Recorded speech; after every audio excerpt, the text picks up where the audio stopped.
बिस्मिल्लाहिर्रहमानिर्रहीम अस्सलामुअलैकुम या अली हक हैदर। उम्मीद करना तुम सारे भरा ठीक हो तो अल्लाह ताला तुहानू सारिਆਂ ਨੂੰ ठीक रखे जी। तो अज का विलॉग करने जी शुरू। तो विलॉग है सियालकोट टू खारियां मोटरवे के रिलेटिड तो गलियाना इंटरचेंज तो शुरू करन लगे हैं विलॉग जी। तो वेने जी कितने जाके तो ख़त्म होंदा है। तो नाले थोड़ा जिहा तुहानू रिव्यू करवा देंगे इलाके का, तो नाले तुहानू तारफ करवा देंगे इलाके का कि किहड़ी जगह तू कित्थे तक असीं चलिया। असां हुण जाना जी बिस्मिल्ला चौक वाली साइड। ये साडी लास्ट वीडियो है, चाहे बिस्मिल्ला चौक तक पहुँच जे तो चाहे बिस्मिल्ला चौक तो थोड़ी पिछे ही असीं ख़त्म कर दी, क्योंकि जी गर्मी होगी काफ़ी ज़्यादा, टाइम हो गया तकरीबन 1:30 का।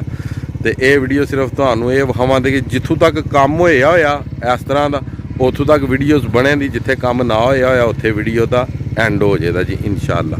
तो मेरे पेज नू भी लाइक करना है जी नवे नू, ते फॉलो भी करना है, तो मेरे चैनल नू भी सबसक्राइब करना है जी। रोड जी गलियाना चौक चू आ रहा है तो कैंट एरिए वाल जा रहा है जी। तो यह तुहाडी सियालकोट टू खारियां मोटरवे आ रही है जी। इस साइड तो इत्थे इहदा इंटरचेंज बनना है। यह कोठी जी इस तरह की तुहानू दसी सी कि सियालकोट टू खारियां मोटरवे की जद विच है जी। और यह जा रही है जी इत्थों सीधी बिस्मिल्ला चौक जी।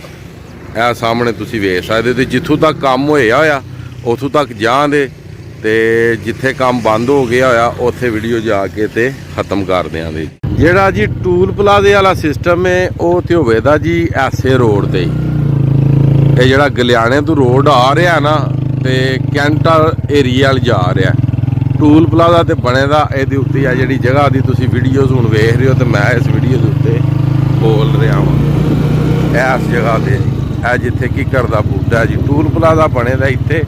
इत्थों भी ट्रैफिक इन होगी तो आउट भी होगी। तो होर उस तो बाद जेडे बिस्मिल्ला चौक तो आउणगे वो इत्थे टूल प्लाजा देण दे ते सीधे टुर जाण दे जंक्शन ते जंक्शन तो अगू सियालकोट टू खारियां मोटरवे ते इन हो जाण।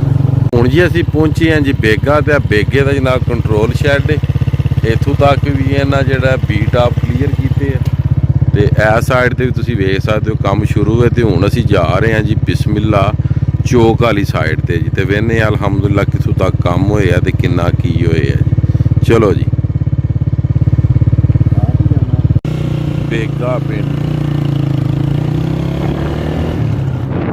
हुण असीं जाना जी उस रोड तो। हो सकता कि तुहानू व्यूज़ ना अज दे सकीए जी। बेगा क्रॉस करके जी असीं हुण जा रहे हैं बिस्मिल्ला चौक वाल। तो यह सीधा रोड जाके थोड़ा जिन्ना बिस्मिल्ला चौक तो पिछे निकले दा। तो बिस्मिल्ला चौक भी पहुँच के तुहानू पूरी इन्फॉर्मेशन देने कि बिस्मिल्ला चौक तक कितना काम होया। काम की स्पीड उन्होंने तकरीबन इस इलाके दे विच 150 तो पौने 200 की रफ्तार ने शुरू करवाया FW वालियां ने। तो काम भी माशाअल्लाह बहुत अच्छा करवा रहे। तो सीवरेज का जिहड़ा इंतजाम है वो हर 1 किलोमीटर के विच 1-2 जगह तो सीवरेज का उन्होंने रखा, क्योंकि साडा इलाका बारिशी इस गल करके सीवरेज का बहुत ज़बरदस्त जिहड़ा काम है जी वो करवा रहे हैं। तो चलने अगे वेने की सूरत हाल। अच्छा जी गल कुछ इस तरह में जगह जगह तो उन्होंने साइन बोर्ड ला दिते ने माजरत हुआ है, आगे काम जारी है, मट्टी वगैरह ये वो आपके ऊपर पड़ रही है जी। अच्छा जी गल कुछ इस तरह है कि असीं जा रहे हैं हुण गलियाने वाली साइड तो बिस्मिल्ला चौक वाल। इधर अगे सामने बिस्मिल्ला चौक है जी। तो बिस्मिल्ला चौक तक तकरीबन पहुँच आए ने। यह जिहड़ा रोड है सीधा बिस्मिल्ला चौक दे विच जा रहा जी, टच कर रहा VGT रोड नूं। यह जिहड़ा सामने ब्लेड लगी है जी फस्ट ब्लेड, वो अगे सामने जी बिस्मिल्ला चौक है जिस जगह पर मैं इतों तक 5 सेकंड की दूरी पर सामने तुसीं वेख सकदे हो कि फस्ट ब्लेड की बीट ऑफ भी क्लीयर हो रहा है। सीवरेज का जो इंतजाम है वो तकरीबन 1 किलोमीटर के 2-3 जगह पर सीवरेज पा रहे हैं ताकि पानी की किसी किस्म की दिक्कत पेश ना आए। सांतल तो लाके ते बिस्मिल्ला चौक तक जिहड़ा काम है वो तकरीबन पौने 200 की स्पीड नाल शुरू है तो बहुत जल्दी। तो सांतल तो लाके सियालकोट संभड़े हाल तक जिहड़ा काम है वो हले नहीं जी। यह भी तुसीं वेख सकदे हो कि जिहड़े कि इन्हां गार्डर भी तैयार कर लए ने, जिहड़े फ्लाईओवर बनने ने उन्हां दे उत्ते पाने वास्ते मजीद होर भी तैयार हो रहे हैं। दूसरी साइड पर भी ब्लेड भी लगाए जा चुके हैं बिस्मिल्ला चौक तक। हुण इहदे विच एक दरस है, दरस का सुनने च आ रहा कि दरस नूं बचा रहे हैं।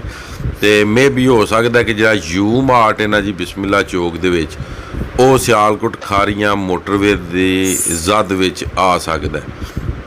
तो बकाया जराए आ रहे हैं दरस बचेगा।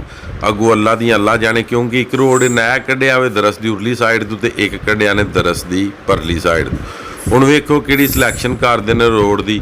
ਜਿਹੜਾ ਤੇ ਨਕਸ਼ਾ ਇਹ ਆ ਫਲਾਈਓਵਰ ਦਾ, ਉਹ ਤੇ ਬੜਾ ਤਗੜਾ ਇਹ ਆ ਇੱਥੇ। ਅਗਰ ਨਕਸ਼ੇ ਦੇ ਉੱਤੇ ਕੰਮ ਕੀਤਾ ਜਾਏ ਤੇ ਫਿਰ 110% ਜਿਹੜਾ ਵੇ ਉਹ ਯੂ ਮਾਰਟ ਵਗੈਰਾ ਵਗੈਰਾ ਬਹੁਤ ਸਾਰੇ ਜਿਹੜੀਆਂ ਨੇ ਮਾਰਕੀਟਾਂ ਜਾਂ ਮਾਰਟ ਨੇ ਜਿਹੜੇ ਉਹ ਮੋਟਰਵੇ ਦੀ ਨਜ਼ਰ ਹੋ ਸਕਦੀਆਂ ਨੇ ਜੀ। ਬਕਾਇਆ ਕੰਮ ਦੀ ਸਪੀਡ ਤੁਸੀਂ ਵੇਖ ਸਕਦੇ ਹੋ। ਇਹ ਲਾਸਟ ਵੀਡੀਓ ਹੈ ਜੀ ਸਿਆਲਕੋਟ ਖਾਰੀਆਂ ਮੋਟਰਵੇ ਦੀ, ਸੰਤਲ ਤੋਂ ਲੱਗ ਕੇ ਤੇ ਤੁਹਾਨੂੰ ਅਸੀਂ ਵਿਖਾ ਰਹੇ ਹਾਂ ਬਿਸਮਿਲ੍ਲਾ ਚੌਕ ਤੱਕ। ਤੇ ਵੀਡੀਓ ਸ਼ੁਰੂ ਕੀਤੀ ਸੀ ਲਖਨਵਾਲ ਤੋਂ। ਇhtiyat ਕਰ ਰਹੇ ਹਰ ਜਗ੍ਹਾ ਤੇ ਜਿਹੜੇ ਨੇ ਇਹ ਬੋਰਡ ਲਗਾਏ ਜਾ ਚੁੱਕੇ ਨੇ। ਇਹ ਸਾਹਮਣੇ ਜੀਟੀ ਰੋਡ ਹੈ, ਇਸਲਾਮਾਬਾਦ ਟੂ ਲਾਹੌਰ ਵਾਲਾ ਜੀਟੀ ਰੋਡ ਆਖ ਲਓ, ਹਾਈਵੇ ਆਖ ਲਓ, ਕੋਈ ਵੀ ਤੁਸੀਂ ਨਾਂ ਦੇਣਾ ਚਾਹੁੰਦੇ ਹੋ ਤੇ ਉਹ ਤੁਸੀਂ ਦੇ ਸਕਦੇ ਹੋ। ਇਹ ਮੇਨ ਬਿਸਮਿਲ੍ਲਾ ਚੌਕ ਹੈ ਜੀ। ਇਹ ਸਾਰਿਆਂ ਨੂੰ ਰੋਡ ਬੋਰਡ ਦਾ ਪਤਾ ਹੈ, ਇਸ ਨਿਸ਼ਾਨੀ ਦਾ ਪਤਾ ਜਿੰਨੇ ਵੀ ਟਰੈਵਲਿੰਗ ਕਰਨੇ ਵਾਲੇ ਨੇ। ਇਹ ਅਸੀਂ ਮੇਨ ਤੇ ਹੁਣ ਆ ਚੁੱਕੇ ਹਾਂ ਜੀ ਲਾਹੌਰ ਇਸਲਾਮਾਬਾਦ ਜਿਹੜਾ ਹਾਈਵੇ ਵੇ ਜਾਂ ਜੀਟੀ ਰੋਡ ਹੈ ਉਹਦੇ ਤੇ। ਸਿਰਫ ਔਰ ਸਿਰਫ ਤੁਹਾਨੂੰ ਇਹ ਵਿਖਾਣੇ ਵਾਸਤੇ ਕਿ ਕਿਹੜੀ ਕਿਹੜੀ ਸਾਈਡ ਤੇ ਕੰਮ ਸ਼ੁਰੂ ਹੈ ਤੇ ਕਿਹੜੀ ਕਿਹੜੀ ਸਾਈਡ ਤੇ ਕੰਮ ਨਹੀਂ ਸ਼ੁਰੂ। ਬਕਾਇਆ ਸਾਈਨ ਬੋਰਡ ਤੁਸੀਂ ਵੇਖ ਸਕਦੇ ਹੋ, ਸੁਰਖ ਕਲਰ ਦੇ ਉਹਨਾਂ ਰੱਖੇ ਨੇ ਸਿਰਫ ਇਹ ਦੱਸਣੇ ਵਾਸਤੇ ਕਿ ਇੱਥੇ ਕੰਮ ਸ਼ੁਰੂ ਹੈ। ਦੂਸਰੀ ਸਾਈਡ ਤੇ ਤੁਸੀਂ ਵੇਖ ਸਕਦੇ ਹੋ ਗਾਰਡਰ ਬਣੇ ਨੇ। ਇੱਧਰ ਵੀ ਤੁਸੀਂ ਵੇਖ ਲੈ ਸਕਦੇ ਹੋ ਜਿਹੜੇ ਚਾਕੇ ਨੇ ਪਿਲਰਾਂ ਦੇ ਉਹ ਵੀ ਭਰਚ ਗਏ ਨੇ ਆ ਸਾਹਮਣੇ ਜੀ। ਇਸੇ ਤਰ੍ਹਾਂ ਹੀ ਕੰਮ ਜਿਹੜਾ ਜੀ ਉਹ ਬਹੁਤ ਹੀ ਤੇਜ਼ੀ ਨਾਲ ਸ਼ੁਰੂ ਹੈ। ਉਹ ਅੱਗੇ ਸਾਹਮਣੇ ਜਿਹੜਾ ਤੁਹਾਨੂੰ ਨਜ਼ਰ ਆ ਰਿਹਾ ਉਹ ਯੂ ਮਾਰਟ ਹੈ ਜੀ। ਤੇ ਇਹ ਗੌਰਮੈਂਟ ਆਫ ਪਾਕਿਸਤਾਨ ਜਾਂ ਜੋ ਕਿ ਇਹਨਾਂ ਹੁਣ ਨਿਆ ਨਕਸ਼ਾ ਜਾਂ ਪੁਰਾਣੇ ਨਕਸ਼ੇ ਤੇ ਅਗਰ ਕੰਮ ਕਰਨਾ ਹੈ ਤੇ ਉਹ ਇਹ ਜਾਣਦੇ ਨੇ ਜਾਂ ਅੱਲਾਹ ਤਾਲਾ ਦੀ ਜ਼ਾਤ ਬਿਹਤਰ ਜਾਣਦੀ ਕਿ ਯੂ ਮਾਰਟ ਵਿੱਚ ਆਵੇਗਾ ਜਾਂ ਨਹੀਂ। ਦਰਸ ਦਾ ਦੱਸਣੇ 'ਚ ਆ ਰਿਹਾ ਜਿਹੜਾ ਸਾਹਮਣੇ ਦਰਸ ਤੁਹਾਨੂੰ ਨਜ਼ਰ ਆ ਰਿਹਾ ਵੇ ਕਿ ਦਰਸ ਨੂੰ ਇਹਨਾਂ ਬਚਾ ਦਿੱਤਾ। ਤੇ ਇੱਕ ਤੇ ਉਹ ਰਸਤਾ ਤੁਸੀਂ ਪਿੱਛੇ ਵੇਖਿਆ ਕਿ ਜਿਹੜਾ ਇਹਨਾਂ ਕੱਢਿਆ, ਤੇ ਇੱਕ ਰਸਤਾ ਇੱਥੇ ਅੱਗੇ ਵੇ ਉਹ ਵੀ ਤੁਹਾਨੂੰ ਵਿਖਾ ਦਿੰਦੇ ਆ ਕਿ ਇਹਨਾਂ ਦੋ ਜਗ੍ਹਾ ਤੇ ਜਿਹੜਾ ਨਾ ਬਲੇਡਿੰਗ ਕੀਤੀ ਹੈ, ਬਲੇਡ ਇਹਨਾਂ ਮਾਰੇ ਨੇ ਦੋ ਜਗ੍ਹਾ ਤੇ ਸਿਰਫ ਔਰ ਸਿਰਫ ਸਿਆਲਕੋਟ ਖਾਰੀਆਂ ਮੋਟਰਵੇ ਦੇ ਰਿਲੇਟਡ ਜੀ। ਦੂਸਰਾ ਇਹ ਆ ਗਿਆ ਜੀ ਸਾਹਮਣੇ ਇਹ ਸਫੈਦੇ ਦਾ ਬੂਟਾ ਤੁਸੀਂ ਵੇਖ ਸਕਦੇ, ਇਹਦੇ ਉੱਤੇ ਵੀ ਉਹਨਾਂ ਲਿਖਿਆ ਸਿਆਲਕੋਟ ਖਾਰੀਆਂ ਮੋਟਰਵੇ ਵਾਲਿਆਂ ਨੇ। ਤੇ ਉਹ ਪਰਲੀ ਸਾਈਡ ਤੇ ਵੀ ਇਹਨਾਂ ਸਾਈਨ ਬੋਰਡ ਰੱਖ ਦਿੱਤੇ ਨੇ ਸਿਰਫ ਔਰ ਸਿਰਫ ਟ੍ਰੈਫਿਕ ਵਾਲਿਆਂ ਨੂੰ ਦੱਸਣੇ ਵਾਸਤੇ ਕਿ ਕਿੱਥੇ ਕੰਮ ਸ਼ੁਰੂ ਹੈ। ਇਹ ਸਾਹਮਣੇ ਵੇਖ ਸਕਦੇ ਹੋ SR ਠੀਕ ਹੈ ਜੀ ਸਿਆਲਕੋਟ ਸੰਭੜਿਆਲ ਮੋਟਰਵੇ। ਇਹ ਲਾਹੌਰ ਤੋਂ ਆ ਰਿਹਾ ਜੀ ਤੇ ਇਸਲਾਮਾਬਾਦ ਜਾ ਰਿਹਾ ਜੀ ਇਹ ਰੋਡ ਜੀ। ਤੇ ਅਲਹਮਦੁਲਿਲਾ ਅੱਲਾ ਦੇ ਫਜ਼ਲ ਨਾਲ ਵੀਡੀਓਜ਼ ਤੇ ਬਣ ਗਈ ਹੈ, ਮਗਰ ਟਾਈਮ ਹੋ ਗਿਆ ਜੀ 3 ਦਾ। ਠੀਕ ਹੈ ਜੀ। ਤੇ ਇਹ ਸਾਡੀ ਪਾਰਟ ਨੰਬਰ 5 ਵੀਡੀਓ ਹੈ ਜੀ ਜਿਹੜੀ ਅਸੀਂ ਤੁਹਾਨੂੰ ਵਿਖਾ ਰਹੇ ਹਾਂ ਜੀ। ਤੇ ਇਸ ਜਗ੍ਹਾ ਤੇ ਆ ਕੇ ਨਿਕਲਣਾ ਜੀ RSB ਜੀ, ਅੱਗੂ ਅੱਲਾ ਦੀਆਂ ਅੱਲਾ ਜਾਣੇ ਜੀ। ਉਮੀਦ ਕਰਨਾ ਵੀਡੀਓ ਤੁਹਾਨੂੰ ਪਸੰਦ ਆਈ ਹੋਵੇਗੀ। ਅਗਰ ਵੀਡੀਓ ਤੁਹਾਨੂੰ ਪਸੰਦ ਆਵੇ ਚੈਨਲ ਨੂੰ ਲਾਈਕ ਸਬਸਕ੍ਰਾਈਬ ਲਾਜ਼ਮੀ ਕਰਨਾ ਜੀ। ਤੇ ਅੱਜ ਦੀ ਵੀਡੀਓ ਤੇ ਅੱਜ ਦਾ ਵਲੌਗ ਕਰਨੇ ਜੀ ਖਤਮ। ਸੰਤਲ ਤੋਂ ਲਾ ਕੇ ਤੇ ਬਿਸਮਿਲ੍ਲਾ ਚੌਕ ਤੱਕ ਦੀ ਤੁਹਾਨੂੰ ਮੁਕੰਮਲ ਇਨਫੋਰਮੇਸ਼ਨ ਦਿੱਤੀ ਹੈ। ਮੇਰੇ ਵਾਸਤੇ ਵੀ ਦੁਆ ਕਰਿਓ ਤੇ ਮੈਂ ਤੁਹਾਡੇ ਵਾਸਤੇ ਵੀ ਕਰਾਂਗਾ ਜੀ। ਅੱਲਾਹ ਤਾਲਾ ਤੁਹਾਨੂੰ, ਤੁਹਾਡੀ ਫੈਮਿਲੀ ਨੂੰ, ਤੁਹਾਡੇ ਬੱਚਿਆਂ ਨੂੰ ਦੁਨੀਆ ਤੇ ਆਖਰਤ ਦੀਆਂ तमाम ਖੁਸ਼ੀਆਂ ਨਸੀਬ ਫਰਮਾਏ। ਮੈਂ ਤੁਹਾਡਾ ਭਰਾ, ਤੁਹਾਡਾ ਦੋਸਤ ਸੈयद ਅਸਮੀਨ ਆਬਦ।